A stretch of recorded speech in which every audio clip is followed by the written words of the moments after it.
Unplug, deplug, replug. You guys know that one. That old tale from the sea. Megatron must be stopped, no matter the cost.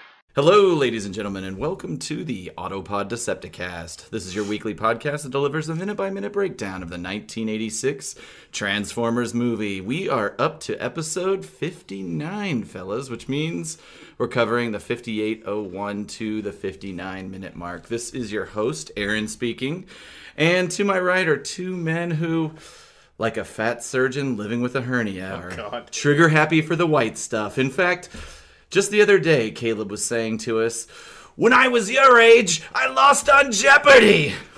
The saga begins, Ryan jabbed at Caleb. "I'm gonna buy me a condo." "Eat it," said Caleb, daring to be stupid. Like Gandhi, too, I knew I was gonna have to halt the animosity. Guys, one more minute. I mean, we might as well face it, we're all addicted to spuds. "Georgia the Jungle would never wear those shoes," Caleb screamed in my direction. Ryan defended me. "Well, they're good enough for now. It's a dog-eat-dog world." Caleb retorted viciously back at Ryan. "You're a toothless person. A regular Beverly Hillbilly." Ryan got defensive. "I can't help that I love Rocky Road. Stop dragging my car around." He's still going. "Another one rides the bus," Caleb replied, acting like he was the king of Suede or something. I tried to lighten the mood again. "Caleb, remember that time you were stuck in a closet with Vanna White?" Caleb was taken aback. "She never told me she was a mime," he sniffled. "I was only kidding," I chuckled. "She drives like crazy anyway." Caleb cracked a smile. "You guys want to go to Spatula City? Pick up some Spam and lasagna? Like we used to?" Ryan beamed. "Should we pick up Mr. Frump and his iron lung along the way?" Ryan asked. "Nah," I said. "He smells like Nirvana."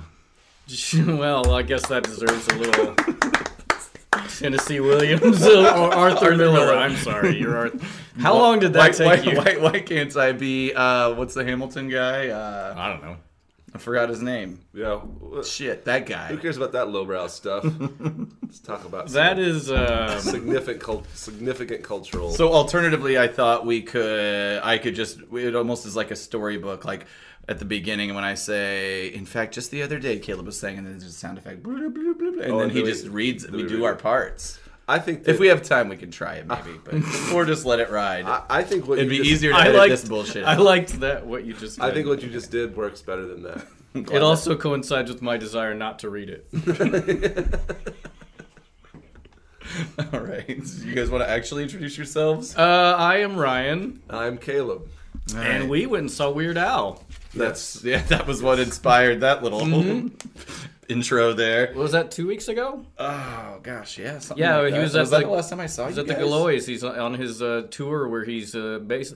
And I didn't know until like the couple of days before we went and saw him that it was like mostly original songs and like he stripped down. Yeah, it was a bare bones operation. It wasn't really stripped down. It was. I mean, all the instruments were there. But like not costumes. his usual theatrical. Stripped down from a visual standpoint. They had stools. They were sitting on stools. Right. Yes. Right. So that kind of puts you right there. Yeah. There was a lot of action going on. It was great. It was pretty cool. The lighting was off the chain. There was mostly lighting effects, but it was great. Yeah. It was at the Galois, and like I actually at one point I went down to get a drink, and I passed Emo Phillips on the stairs and thought about saying something to him, but it chickened out. He was hilarious. Yeah, he was very funny. And I don't normally like kind of one-liney comedians. Emo, those a whole other That's true. level. I'm very different. Yeah, his delivery is amazing. Did you guys have any favorite moments, favorite songs? I did like the encore that he did. He did one parody song, which he said he did the Star Wars. Yeah. He gave everyone a taste. That's the only that's the only one that he did kind of in the style of the original recording. Oh, right? that's true too. Because he did like a montage of parodies that were all in sort of different styles than the style he was mocking originally. And I'm trying to like interesting twist on right. Yeah, and all his songs he did they were mostly like changed up a little bit. Like he did do Dare to Be Stupid, but it was in a different style. Yeah. That irritated me. I would have liked the original better, but I see what it was a B-side anyway. It wasn't a big doing. single. I see what he was after. I'm trying to remember. Dare to Be Stupid was done sort of in what style? I'm trying to remember. I think it was like yeah, like I did record a part of it, like, I don't know if it was Dare to Be Stupid, I think it was, but the audio is so bad, and also I had some cognitive dissonance about being like, well, I don't know about recording a show. You're a little bootlegger, right? I know. Oh, God. It's touching me. Literally tickling him. But like, I understand why he switched up the hits that he did at the end, but Dare to Be Stupid wasn't necessarily a hit. So why'd he randomly pick that one? Anyway, get in touch with us. Didn't he change every song, though? Wasn't every song done in a different style? Was it not? No. Yes, the ones that were his famous parody songs. Right, yes. But his original... Super famous ones, his originals that aren't really based on... They're not parodies. Right. They just played them. Oh. Well. But even his parodies that weren't hits, he played straight. Oh, man. Well, we don't have to relitigate the show. Anyway, I had a good time, and awesome. I was I'd never seen him I was before. pretty drunk. I'd never seen him either. It was my first concert I've ever been to. And how did you like it? Probably last. It's very loud. That's the first concert you've ever been to? Yeah, we've covered how I don't care about music. Yeah, but I guess I never thought about that. You're 40 years old, man. Why would I go to concerts? They're so loud and crowded. I understand. It just didn't occur to me that you hadn't even been to one before. See, I'm the guy who like would, if I were to go to a concert, I'm like, play it exactly the way it is on the CD. Don't do anything new. And so I'm like, why would I go to a show? Well, because I like to go to concerts because they're actually out there performing it without the crutch of a studio. Yeah, badly usually. Playing it live. Not usually. You can't make that. You can't make that distinction if you don't go to concerts. That's true, but it's never as good. It's that's subjective and wrong. Well, one would say wrong. if it's better, well then that's just bad work in the studio. Like it should be better in the studio than it should be live. There's a whole different experience live versus studio. Yeah, I think you're I think I just don't You're care. living under this rule that you've invented that the live experience has to be exactly like the studio experience. And I don't want that. That's what I would want, but also I don't care. Right. Like I don't have any interest in music really at all. Well, this has devolved from a great Weird Al moment. This is not new information. I know. Well, I just didn't really, understand. I guess I did kind of go to a concert one time at the was it Big Bad Voodoo Daddy? Oh, yeah. That is a concert. We saw that at the, what was that place called at the time? It was called the Juke Joint. Joint. Was it close enough to the album for you, to the Swingers soundtrack? Yeah, I was also pretty drunk, so I don't really remember. I remember unsuccessfully hitting on a girl. And you were 18. Yeah, and it was a place where... Thanks, Juke Joint, for letting minors drink at your establishment. I've been to both of the concerts that you've ever been to. Were you there? Oh. Yes, I was there. Yeah, the Juke... Like, they had wristbands, but also you could just wear long sleeves, and like, they did not check. A girl that I worked with was there, and she said she wasn't... And she was over 21, and she said she wasn't drinking, so she just gave me her wristband. Nice. Yeah. I think I threw up in the bathroom that night. I think I threw up in a urinal.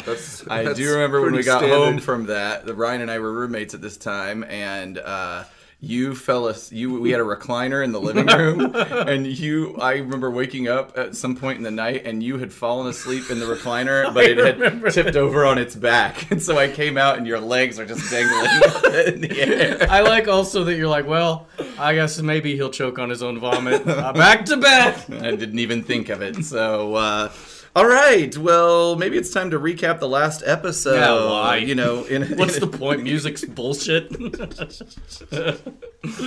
The statements of Ryan Jett do not reflect the feelings of the Autopod Decepticast. I was thinking that we would maybe post this, we tweet and link in Weird Al, We should. But yeah. I don't know. Ryan's got some comments like music is bullshit. Maybe Al would agree. I bet a lot of people that like Weird Al aren't necessarily huge music fans. Sure. This one. He brings people together.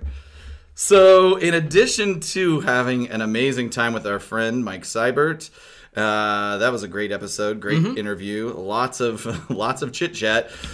We saw Ultra Magnus attempt pathetically to harness the power of the Matrix, only to be shot up and blown apart like a fucking crash test dummy.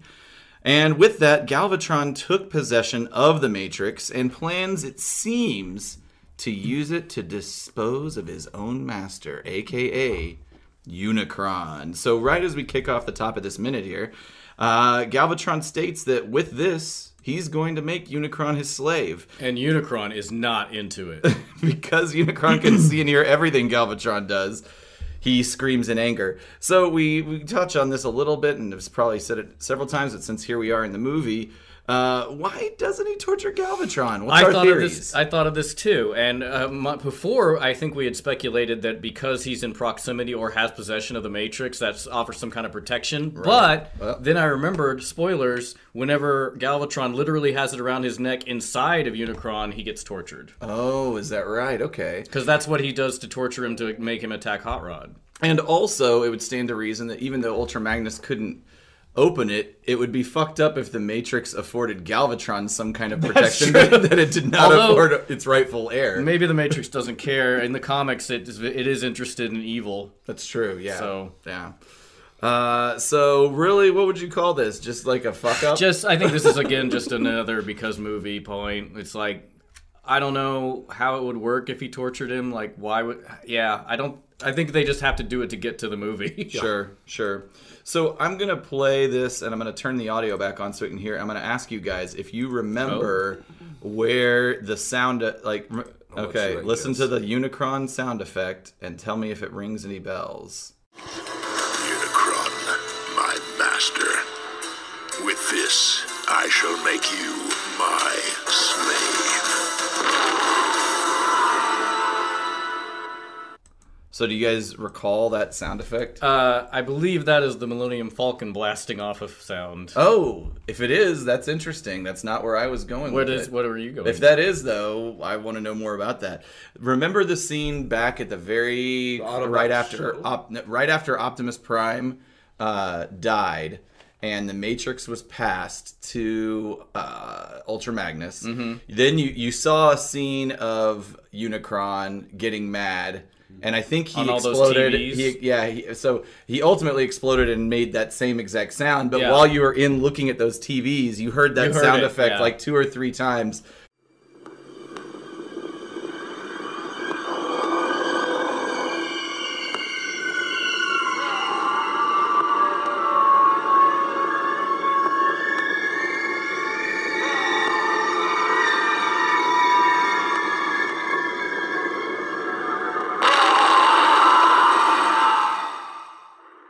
Very muffled for some reason, as if we were hearing him yell from deep inside of him. I don't think they yell, but I think the initial that is the Millennium Falcon acceleration sound, which they use anytime. Basically, in this movie, they use a ton. Like when Starscream blasts off through that closing clamshell, it makes his thrusters make that sound. Oh, that's awesome! And a lot of the jets make that sound. But yeah, awesome. Well, Nelson Shin, man, ready to reuse those sound effects. He had access to those tapes. So we, at this point, fade back to Quintessa, and we see Hot Rod and Cup on sort of a plank of judgment, if you will. Yeah, it feels like a really long time since we've seen Hot Rod and the Cup. I guess it's been, a couple episodes? It's been a few episodes. For us, it's been like a month. We've been stuck on Junkion for 3 or 4 weeks. So, on that plank of judgment, the prosecutor speaks. He asks the guys if... they'd like to beg for their lives, as every now and again it seems leniency maybe is delivered. And as he's speaking, we see close-ups of the Sharkticons' fins circling the waters, awaiting their next meal. Yeah, maybe I'd had too many or not enough martinis when I was watching this last night, because I started really focusing on the prosecutor's words, like beg for your life. It sometimes helps, but not often. And then I got real weird, like real world into it. Like if this was really happening to me, how scary that is, of like nothing matters. This is a total like nothing I do is going to matter. I'm still going to be killed and tortured. And it started like I got down this rabbit hole of thinking about the Toy Box Killer, which is Oh, here we go.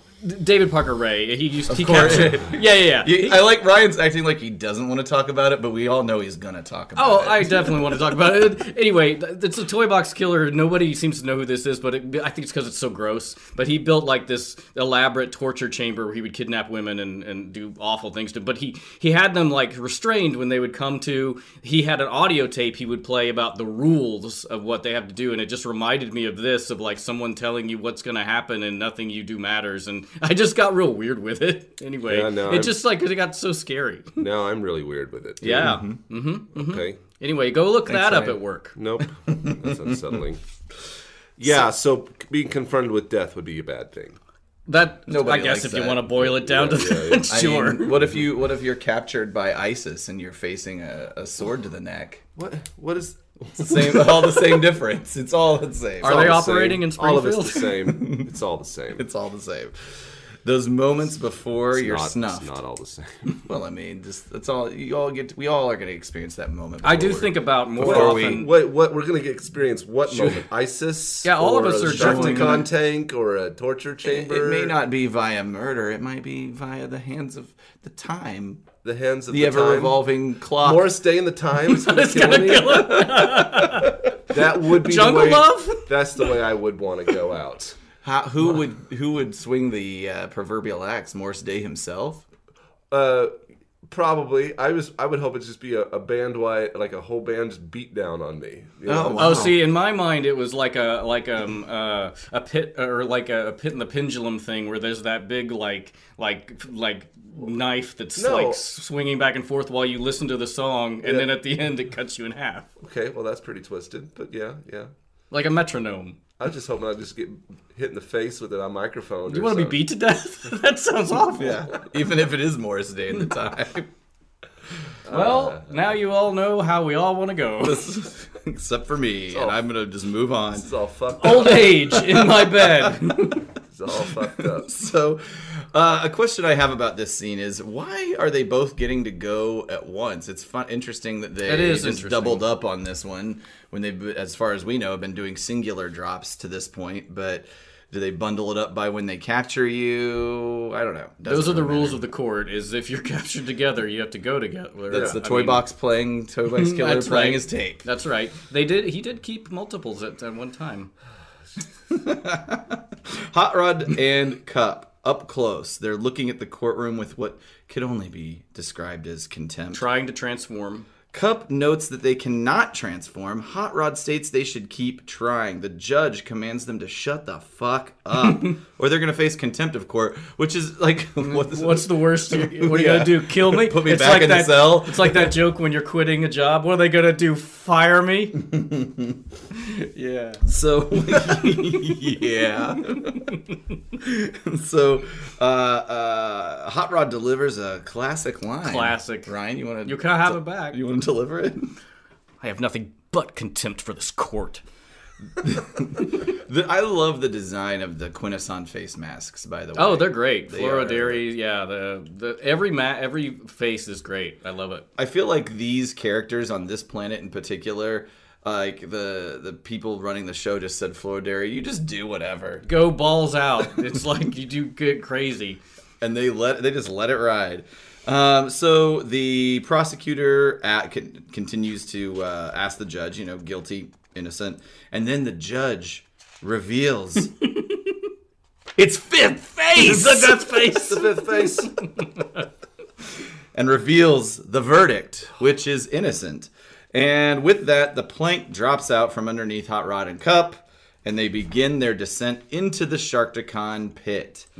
Halfway down the pit, their restraints disappear, and then sploosh into the liquid Energon tank. Why would they take away their restraints? That is something I thought of too. Is that maybe, I don't know, they're toxic to the Sharkticons. I is that couldn't what it come. is? That's how I framed it in my mind. They Because gotta- like it makes they no gotta- sense. They got to get them back and use them for the next victims. But So they disappear and reappear in like a storage closet somewhere. That's right. I can't remember. Was Kranich or Arbalest, was he restrained whenever? I can't remember. I don't think so, but maybe he wasn't deemed as hostile as these Yeah. two. But yeah, it was a weird point. And also, like, now we're seeing them dive down to the bottom of...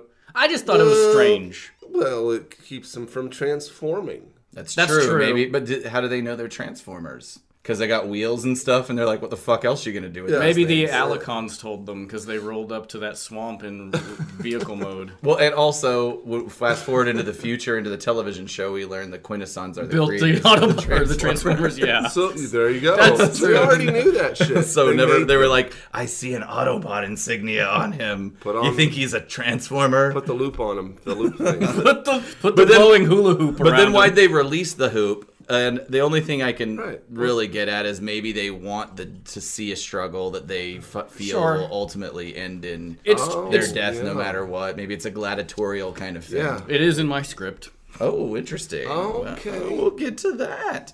So the guys are in the tank, and Hot Rod notes that there are a lot of Sharkticons, so many, in fact, that were they to use their photon weapons, they would certainly find themselves out of projectiles before all the beasts were slain. And that's where Cup proposes an alternate offensive strategy, Demolition Derby. So the boys transform, head towards the bottom of the tank while the crunching guitar riff of Kick Axe's Hunger Yes. Yeah. begins Ryan- to shred. Brian hates music.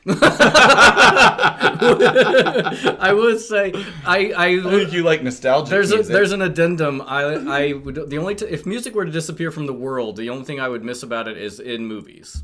Like music in movies is necessary.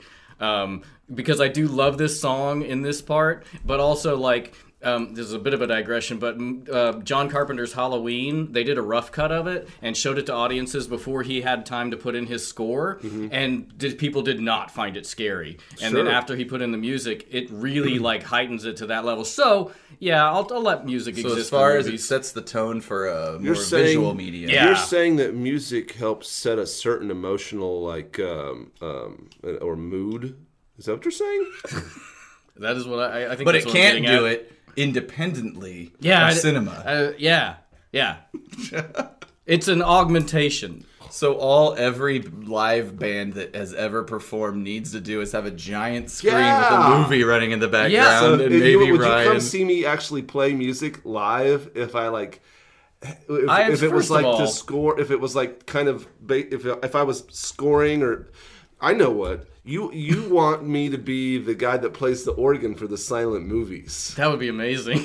Yeah. I would love that. Also, I will say I have seen you play music And before, where? They don't count as concerts if you're not famous, though. So. just at bars and stuff. I call those concerts. They're shows. I would love to go Yeah. see. like, oh man, I'm gonna film a silent movie, and then you are gonna score it Absolutely. live, and that's our next project. Yes, sir. I'll You do that. the scores for those film competitions that I have Sato. done some. Yeah, Yes, you're I always have up on done. that. I I have acted in those. before movies. you get off, before right. you move on, I was going to These say guys. one thing that's really cool about living in St. Louis is the Plaza, this really nice hotel where famous people have stayed in St. Louis, the Chase Park Plaza. They have a movie theater built into it, and if you go in there on certain nights, there's a guy playing organ you mentioned before the movie starts, and there is an organ that can come up and drop down into the floor and stuff, and it's used Nice. for silent movies. Is it like built in a style of the old movie theaters, or is it just a regular movie theater that happens to have I this? believe what's happened is it's been a movie theater there for a long time, Mm-hmm. and it once used looked old in there, but they've updated it Sure. and stuff. So are you telling me that every movie theater that played silent movies in the era before audio was played live in the theater, they had to get a pianist Yeah. to follow us Because they couldn't. sheet music? or an orchestra. Yeah, They because have they a full couldn't. It orchestra. was easier to do I'm that an than ignorant buffoon. than to sync it up. They couldn't get it synced. What the St. Louis Symphony would do is they do two things. They would play an actual silent movie like Metropolis, Mm-hmm. and it is scored. It's not just a guy on a piano, or But they would or do the score live. They would play the orchestra part live, and that was how it was commonly done for some of the big features like that. If it was a smaller like silent movie, you'd have a guy on a piano usually, because it had to. I mean, the music helped set the tone. It was a silent movie. Right. You didn't have there was the vocal so medium you to do feel the drama, but the piano or organ one. Hey, I get it, guys. I guess I just always assumed that maybe they put it on a phonograph or something. No, and just that was tried, but they couldn't get it synced properly. Yeah, you had to have the pianist or the musician be, kind of watch the scene changes and know then when to change the mood. So stupid early cinematic cool. troglodytes. It's really cool. I remember, and this is funny of like a situation where you realize something really late in life. About a year ago, I realized why they call them movies, because they move. And so, all right. The Sharkticons, at this point, take a peek under the surface of the water, one by one, and then in larger groups, they dive and make chase. Hot Rod and Cup sink to the bottom and continue their dive. And that is where this movie ends for us. Yeah, and we get to hear the heavy metal sting, and then when I see what I want, I'm gonna take it. And that is unfortunate. We just get a little taste, a little. The tip goes in for us of the kick axe. Those Sharkticons really do look more like anglerfish, but I understand you can't really make a cool name out of anglercon. Anglerfish cons. Yeah, the Sharkticons. Sharkticon just sounds better. It does. Shark, man. But like when you look at them, they do not look like they're designed for aquatic life. Like they kind of, I guess, have the bodies of frogs a little bit, but then they don't have like any flippers or seeming any way to move about the aquatic world. And they're also made of metal. Sure, yeah, they look like tadpoles. But so are submarines. Tadpoles with shark fins. True. And their little arms. I like their little mace tails. Yeah, that comes in a little bit later. Just give them a break, man. Stop body shaming the Sharkticons. Guys, we need to be more woke. That's on right. This podcast. We can talk for a second here about Spectre General, aka Kick-Axe. Sure. We obviously covered them in a previous episode as they did the song where Hot Rod was, or what was that previous song? Shit, was it Nothing's Gonna Stand in Our Way?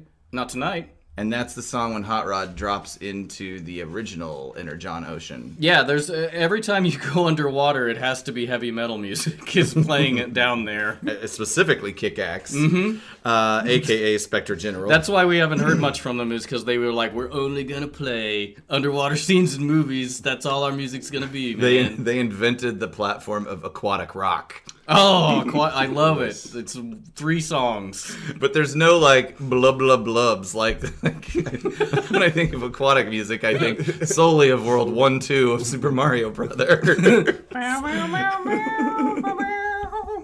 But, so this is a song, guys, I checked out the lyrics, about wanting something so bad, but ultimately being unable to find or achieve it. This is like, so it's like the incel anthem. I don't know what that is. Incel, involuntary celibacy. Those, like, the... Like we would have just known that. You don't know incel? It's like... I mean, I'm not surprised that movement exists. Or that there's It's horrible. And that there's a voluntary... In fact, I know it, but to know the shorthand for it is if you're part of the community. No. And to act like Nina would know, because like it's on the news every day. It is on the news. Like... I thought like incel was some kind of battery or something. Well, it's, I guess, positive that you don't know about it, but it's like, those horrible men. It's like the internet. Positive, it might be a battery. It's like the internet nice guy. It's a horrible community of people who are awful, misogynist, terrible people, and like they call themselves incels for involuntary celibacy, and it's disgusting. And so I don't know how we got here. I can't remember how I made that connection. Wanting something so bad but being unable to find or achieve it. That's their whole thing. The women are terrible because they're refusing to have sex with these awful men. Right. I'm sorry. Hey, go to the gym and learn how to talk to people, you stupid, ugly fools. Yeah, well, they're just awful people. Or buy a prostitute. Sex worker, don't do that. You don't deserve the company of women until you learn to have a conversation. Or get a sex worker. I mean, but that's the whole thing, is they don't want a sex worker. They want somebody who wants them, but unfortunately they're empty and horrible. They want them, but they want the worst version of them. They want it all on their terms. If you don't care for me when I'm like this, then you don't deserve me when I'm like this. Yeah, anyway, I'm sorry I even brought it up. So this song was covered by King Cobra on their 1985 album, Ready to Strike. Caleb, are you familiar with King Cobra? No, so this is not Spectre General. This is King Cobra. No, this is Spectre General, okay, aka Kick-Axe. Yes. But this song, this is their song, but it was covered by another band called King Cobra. And I was asking you because I thought if anybody in this room knew about King Cobra, you might. But perhaps you. It sounds like you don't. Wait, where does King Cobra come into play here? They covered this song. Why do we care about that? Because King Cobra was a band founded by drummer Carmen Appice after his tenure with Ozzy Osbourne. So he founded his own band. He said, fuck you, Ozzy. Okay. I'm not actually sure if that's what happened. And that band, in addition to covering this song just on an album, also contributed to the Iron Eagle soundtrack, which we know has Transformers the movie connections. I see. With the song Iron Eagle, parentheses, Never Say Die. Yes. You know what? I think music might be kind of cool. I've had a real arc during this episode. Music's A-okay. Well, now we know the context in which you enjoy music. Yeah. Which is as a soundtrack. That's right. That's fine. A movie. I Mostly think we 80s could get movies. Ryan to a concert then if it was like a silent movie. Absolutely. Yeah. Perhaps we could see them with friends of the show, the Cybertronic Spree. Would you go see? You would see Cybertronic I would Spree. see that, yeah. That's course you because that's would. also there's an interesting component to that. It's just not some frumpy dudes playing guitar. Also, it is very presumptuous of me to say friends of the show, by the way. People, I do like how you people who have acknowledged the show in one way or another Show- mildly. even the most Cybertronic fringe way. Spree. Twitter account likers. So, guys, you could still see Kick-Axe. That's what's Wow. actually awesome. If you are Canadian or just a very enthusiastic American friend that lives hopefully in the northern Minnesota and Dakotan part, you can catch these guys at the Grey Eagle Event Center on June 15th and the Century Casino on June 16th with, of course, Killer Dwarfs and Helix opening for them. So these guys are all over Canada. I think we discussed in earlier episodes that these guys are still a pretty frequently. They had hits in Canada, like outside of this movie. They were Outside like a of big this country. Yeah, right. They were a big Canadian. They were band. mostly maple syrup based songs. That's right.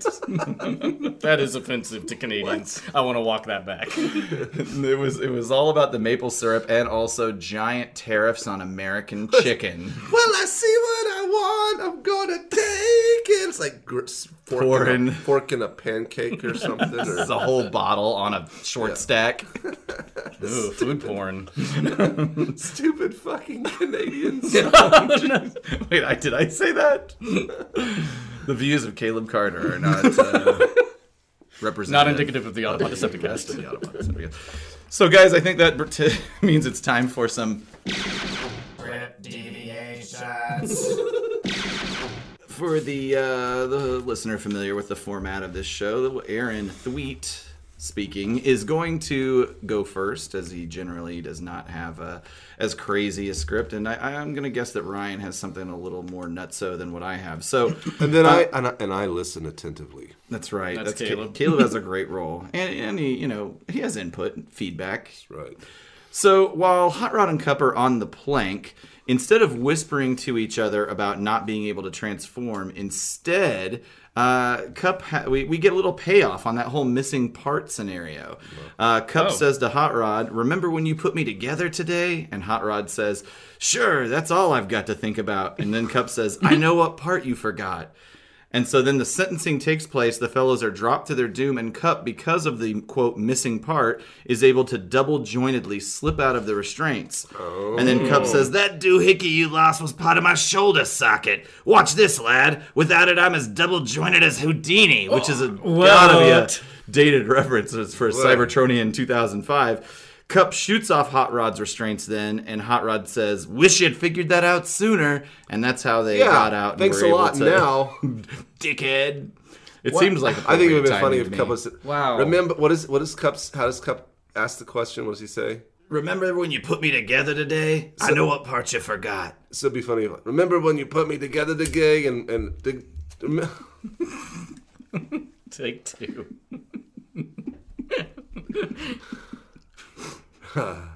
remember when Cup said. Oh my God. Dude. I don't know if I can. And so, Ryan, what have you got? Well, no. I want to hold on that for a second. I just wanted to say it'd be funny if Cup said, "Remember when you put me together today?" And Hot Water was like, "Oh no." And then it just like That paid off. Yeah, it's like, no, it didn't. That's all staying in. So basically he does like the Mel Gibson thing in Lethal Weapon where he gets out of the straitjacket, like because of a trick shoulder. Oh, yeah. Mm-hmm. Yep. I can't remember what year that came out, but it sounds like maybe Ron Friedman was watching that movie.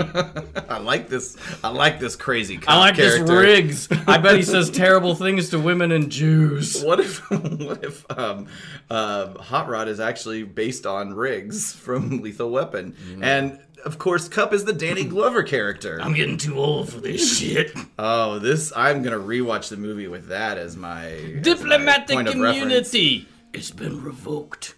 So Ryan, what do you got in terms of well, if you deviations? remember on ours, on our last script deviation, whenever we talked about the Quintessons and like Arbalest getting killed, it wasn't a Sharkticon tank. It was basically an arena where he was given a stun stick and had to fight to the death. Okay, so it was very Gladiatorial to begin with. Yeah, and so here we are at the arena at the Quintesson Castle compound, and they're herded in Hot Rod and Cup are herded in this arena, and they face the Quintesson leader who says, "Trespassers, you have been found guilty under the laws of Quintesson."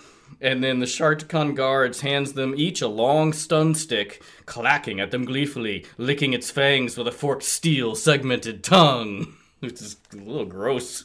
I wish they would have added that. I kind of like it. Yeah, I guess. Hot Rod says to Cup, "Riley, do you remember a trial? If we had one, I want to fire our lawyer."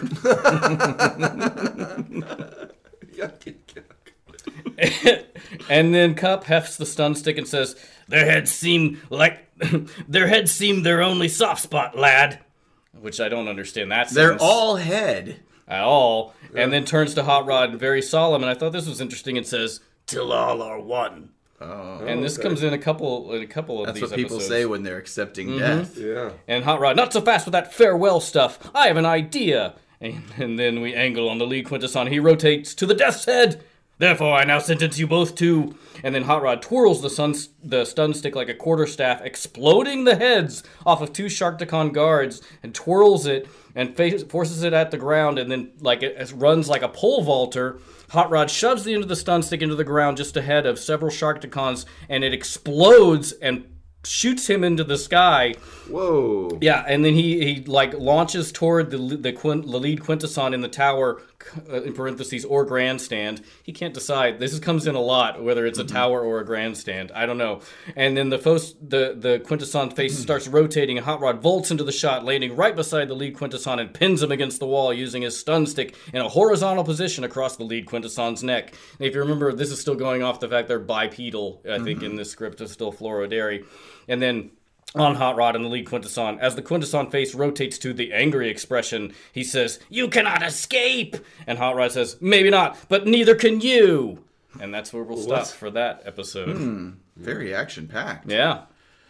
With Hot Rod and Cup taking control very quickly. It sounds pretty cool, actually. It's an interesting the evolution from that moment to this moment, because I guess I get what they were going for with this whole like trial, and you're found innocent but you still die because we're ruthless, cold-blooded killers. But you don't even know what they're on trial for. Like the whole like just idea of a trial just doesn't make sense in this context. And at least in your version, I guess it makes a little more sense because it says they've at least been found guilty of some trespassing or something, right? But I guess it is weird to even have it in a trial format as opposed to just an execution. Why not just fun. be sadistic? Yeah. I guess it just makes it all seem like higher weirdness. I don't know. Yeah. It's a strange component. Yeah, I don't think it flows perfectly. But I'll take it. Yeah. Well, when you see what you want, you're going to take it.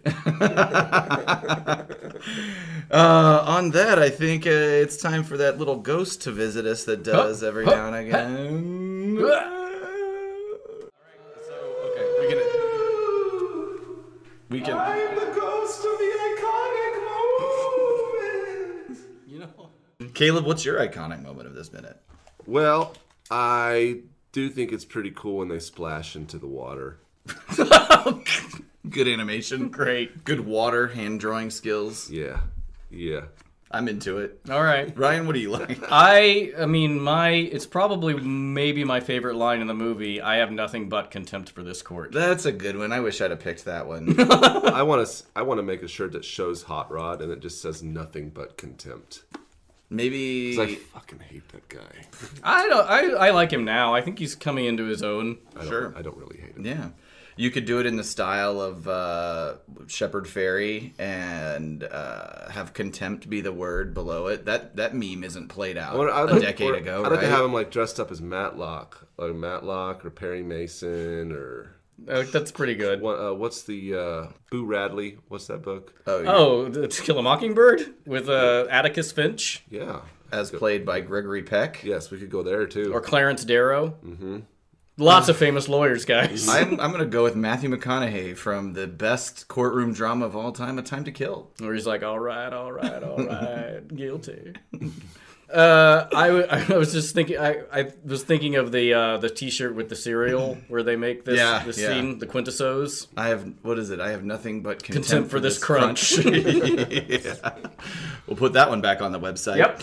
I wrote down the whole just like the drop when they're found innocent, and the statement about, like, when Cup makes the statement about Demolition Derby as the solution to getting out of their pickle, you knew you were about to see some fucking cool shit. Yeah, I like the Demolition Derby bit. Which we'll get into the next minute. That's guys. right. Stay tuned. Next time on the Autopod Decepticast. We're going to see the payoff on that Demolition Derby. They said it, and they're gonna deliver on it. That's right. So, listen to the show next week. iTunes, Stitcher, Google Play, and Listen TuneIn. this week. Listen You're hearing it now. Listen whenever the fuck you want. You know what? You're in control of your life. It's on demand program. I assume you have a set schedule Just say when say next episode. I'm just trying to help get out of this situation here. He felt it was getting volatile. Oh man, Caleb, I appreciate the bailout. Sorry. Yeah. So we're on our social media, Twitter, Facebook, and Instagram, all of them at Apod Decast. And of course, we've got web presence wrapped up in tiny little bows at autopoddecepticast.com. iTunes users, rate and subscribe the fuck out of us. Why don't you? Please. Brown paper package. Brown paper packages tied up with string. That fell apart Brown almost. paper peppers? Brown paper pepper. All right.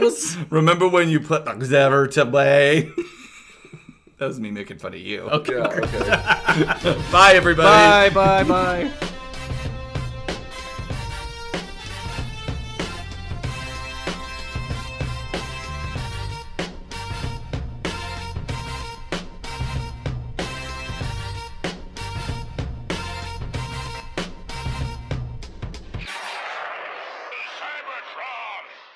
I got on a kick of I listened to this audiobook about the 1918 flu pandemic. Mm-hmm.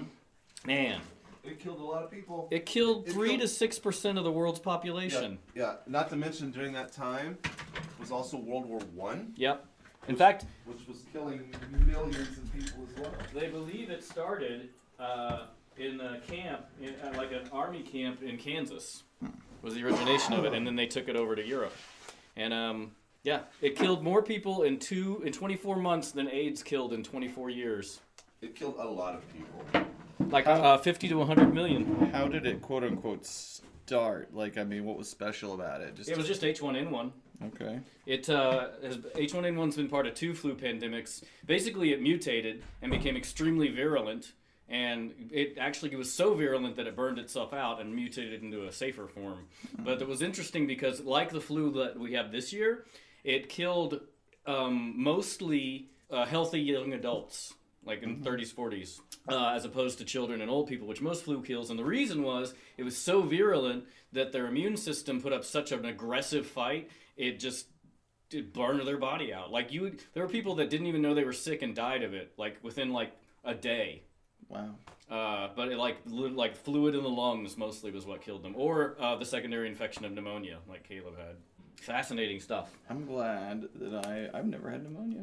I haven't either. It killed more people. It killed the same number of people that took the Black Death to do in a century. It killed that in 2 years. Wow. Yeah. And it's weird that we don't really know, like, that isn't... We don't talk about it. It's crazy. Can you imagine, like, some of the some small communities were completely eradicated, but can you imagine, like, being in a city where 20% of the people are dead? Like, nobody's on the street. People are just dead in their houses because people can't get to them to give them food or whatever. It's crazy. Like, you'd think the world was ending. Be a lot more job opportunities. Blow cells, where we sell good.